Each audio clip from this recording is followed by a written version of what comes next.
Ballot box से स्थिति बेहतर कैसे होगी? आप मेरे को ये समझा दीजिए ना। बता दूं, चलिए अगर हम मान भी ले कि अगर ईवीएम से रिगिंग की जाती है, आपके वोट्स बढ़ा दिए जाते हैं, किसी के वोट्स कम कर दिए जाते हैं बैलेट बॉक्स में, तो ये और खराब होगी ना स्थिति। मैडम, अगर कहीं पर किसी चीज को लेकर के शक और शुबा और सवाल खड़े हो रहे हैं तो आप उस सवाल को ही नजरअंदाज कर दे रहे हैं। ये नजरअंदाज कैसे? मामला चुनाव आयोग के सामने गया, मामला हमारी सुप्रीम कोर्ट के सामने गया है। मैडम, सुप्रीम कोर्ट का कोई भी फैसला अभेद्य नहीं होता है और आखिरी नहीं होता है। नंबर एक बात। दूसरी सबसे बड़ी बात, बहुत सी जगह पे चीजें, दूसरी, चुनाव आयोग के सामने तमाम ऐसे सवाल खड़े हुए हैं जिसका जवाब चुनाव आयोग नहीं देता। चुनाव आयोग के अंदर अभी बताइए, फेक वोटिंग हुई नहीं हुई? लोगों के ऊपर पैसे देकर के वोट खरीदे जाते हैं, नहीं खरीदे जाते हैं? आप बताइए, नफरती भाषा नहीं इस्तेमाल होनी चाहिए, ये सब होती है या नहीं होती? ये तमाम चीजें चुनाव आयोग, इनका बैलेट बॉक्सेस से क्या लेना देना है? मैं तो चुनाव आयोग के ऊपर भी सवाल खड़े कर रहा हूं और उसके बाद कर रहा हूं। क्यों होती है चीजें? क्योंकि लोगों के ऊपर धीरे धीरे यकीन खत्म हो रहा है। उस यकीन को मजबूत कैसे करें? वो यकीन खत्म कौन कर रहा है? बार बार सवाल उठा के आप ही तो यकीन। एक सेकंड यशवंत जी, डॉक्टर अजय आलोक इसका जवाब दे दे। दिल्ली असेंबली के अंदर हैकिंग दिखाई गई, एक लंदन में भी प्रेस कॉन्फ्रेंस हुई थी मेरे ख्याल से 2019 में, जहां कपिल सिब्बल ने दिखाया था कैसे एक एथिकल हैकर ईवीएम को हैक कर दे रहे हैं। तो ये हुआ तो है, ये डेमोज तो किए गए हैं। डॉक्टर अजय आलोक, विधानसभा में हुए? नहीं, डेमोज किए गए हैं, बिल्कुल मैं कह रहा हूं डेमोज किए गए हैं, लेकिन ये हाईएस्ट डिग्री के झूठे हैं।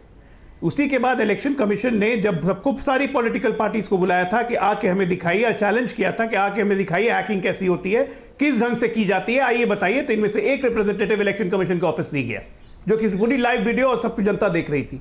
ये क्या बोल रहे हैं? नांदेड़ में, अभी का एग्जांपल दे रहा हूं, नांदेड़ में हम 6 की 6 विधानसभा, एक बीच में नहीं, सज्जाद जी मैं बीच में आपके जबरदस्त नहीं बोल रहा था, मैं आपके बीच में नहीं बोल रहा था, मैं आपके बीच में नहीं बोल रहा था, सुनिए पहले। नांदेड़ लोकसभा सीट में 6 की 6 विधानसभा हम जीते। लास्ट राउंड की काउंटिंग बची हुई थी, 18,400 वोट से हम लीड कर रहे थे। हुआ कि हम नांदेड़ लोकसभा जीत गए और लास्ट राउंड की काउंटिंग जब हुई तो हम 1450 वोट से हार गए। हमने खुद को हरवा लिया। क्या बात करते हैं? मतलब कोई भी चीज आप लोग को हवा में आरोप लगाने की आदत हो गई, इससे क्रेडिबिलिटी किसकी घटती है? भाई राजनीतिक दल हो, विपक्ष में हो, ऐसा जो है नहीं कि जीवन भर विपक्ष में रहोगे। क्रेडिबिलिटी अपनी क्यों घटा रहे हैं आप? सारे इंस्टीट्यूशंस पे सवाल खड़ा कर दे रहे हैं। एक कह रहा है कि supreme court is not a technical institution, आप कह रहे हैं सुप्रीम कोर्ट का कोई डिसीजन अंतिम डिसीजन नहीं होता है, सुप्रीम कोर्ट अभेद्य नहीं है। किसी इंस्टीट्यूशंस पे भरोसा करेंगे इस देश के? सुनिए, हमें आयोग वोटिंग बढ़ा देता है, 5 से 6% बढ़ा देता है, 2% बढ़ा देता है। ये राहुल गांधी की भाषा जो अलग अलग तरीकों से निकाल के आप ला रहे हैं कि इस देश में सारे इंस्टीट्यूशन खत्म हो गए हैं, तो फिर छोड़ दीजिए ना देश। आप लोग देश में रहिए ही मत। इस देश का सिस्टम अगर इतना खराब हो गया है तो आप लोग देश छोड़ सुन लीजिए ना कैसे खत्म हुआ। लेकिन आपके साइंस को तो मानोगे ना, तो देश नहीं चलेगा ना। अरे विज्ञान को तो मानते हो नहीं चलेगा, अपने सिस्टम से चलेगा और चुनाव भी सिस्टम से ही होंगे। अब आप विम्स एंड फैंसी सुन लीजिए। आपने सुप्रीम कोर्ट की बात, एग्जांपल देते जा रहे हैं, सुन लीजिए। आपने सुप्रीम कोर्ट की बात करी तो मैं सुप्रीम कोर्ट की बात करूंगा। अप्रैल, सुन लीजिए पहले आप सर, अप्रैल 2024 में सुप्रीम कोर्ट में लोग गए, उन्होंने बोला साहब वीवीपैट की मैचिंग कराइए। इलेक्शन कमीशन ने बोला पॉसिबल नहीं है, बहुत महंगा पड़ेगा, हर वोट का पेपर ट्रेल निकालना इम्पॉसिबल है। सुप्रीम कोर्ट ने बोला this seems to be impossible. आप पेपर ट्रेल आप निकाल नहीं रहे, वीवीपैट आप इस्तेमाल कर नहीं रहे, ईवीएम हैक है या नहीं है इस पर डिबेट चल रही है। नहीं सर, बैलेट पे आप आना नहीं चाहते, तो धांधली की गुंजाइश है या नहीं है, और धांधली आपने करी है। विवेक जी आप फिर से आधा सच बता रहे हैं। मैंने वीवीपैट का इस्तेमाल होता है और कॉस्ट की वजह से इलेक्शन कमीशन ने नहीं आप फिर से आधा सच बता रहे हैं। मैडम आप गलत बोल रही हैं। Please read the Supreme Court judgment of April 2000। मैंने पूरा जजमेंट पढ़ा है सर, मैंने पूरा जजमेंट पढ़ा है। कोई फायदा ही नहीं है ये बहस करके। फैक्ट तो बता दूं, हर वोट का पेपर ट्रेल निकलता है। हाँ, हर वोट का नहीं, हर वोट का पेपर ट्रेल नहीं निकलता है, और यही बात सुप्रीम कोर्ट के सामने गई। सुप्रीम कोर्ट ने कहा कितने परसेंट का निकलता। पूरी बात तो सुन लीजिए, पूरी बात तो सुन लीजिए। सुप्रीम कोर्ट ने सिर्फ कॉस्ट का ही हवाला नहीं दिया, उन्होंने कहा we trust the election commission, its unimpeachable integrity has been proven beyond doubt. यानी कि इसकी इंटेग्रिटी बार-बार साबित हो चुकी है। If you wanted I can read it for you.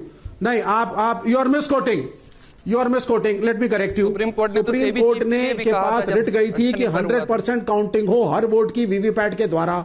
Election commission को बुलाया गया, इलेक्शन कमीशन ने बोला ये पॉसिबल है ही नहीं, हम नहीं कर सकते हैं, इसमें इकोनॉमिक और टाइम्स दोनों के इश्यूज आ रहे थे, ये चीज उन्होंने सुप्रीम कोर्ट को बताई, तो सुप्रीम कोर्ट ने बोला this seems to be an impossibility और इसको खारिज किया गया। हमें यकीन ये है फैक्ट, ये है वो और अभी भी वीवीपैट का मिलान होता है, कर रहा हूं, ऐसा नहीं कि वीवीपैट का नहीं पेपर होता ट्रेल है। निकाल नहीं पाते, मिलान होता है, रैंडम नहीं है हर वोट का, नहीं यशवंत जी, हर वोट का यशवंत जी, नहीं, रैंडम होता है, मैं भी यही कह रहा हूं ना, वही तो धांधली है, ये भी नहीं, ये that is supreme where there is court the है। प्रॉब्लम। जो कैंडिडेट जब चाहे आदेश, नहीं जरूरत कैसे नहीं है, हमें जरूरत है, हम अपोजिशन की पार्टी से हमें जरूरत है।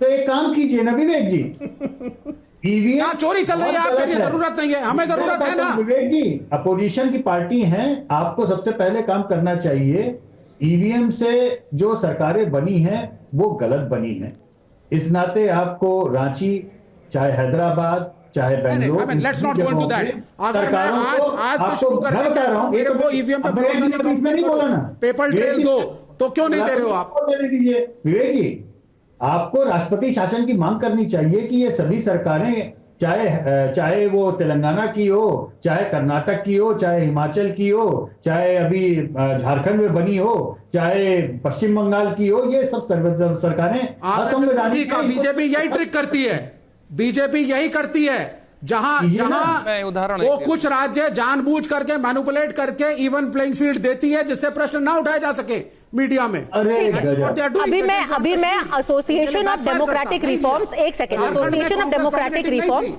Association of democratic reforms Vivek ji, BJP सच में इतना करती है प्लान, अगर इतनी बड़ी पॉलिटिकल मास्टर है और आपको इतनी बुरी तरह पटकनी दे रही है इतना प्लानिंग करके, तो भाई मानना पड़ेगा, फिर तो अजय आलोक को पूरा हक है, अगर इतने बड़े मास्टर माइंड हैं इतना मैनिपुलेट कर लेते हैं, तब तो इनको सत्ता में रहने का पूरा हक है, हम भी मान लेते हैं। चरण सिंह सापरा, इसको अघोषित आपातकाल कहते हैं, दिस इज एन अनडिक्लेयर्ड।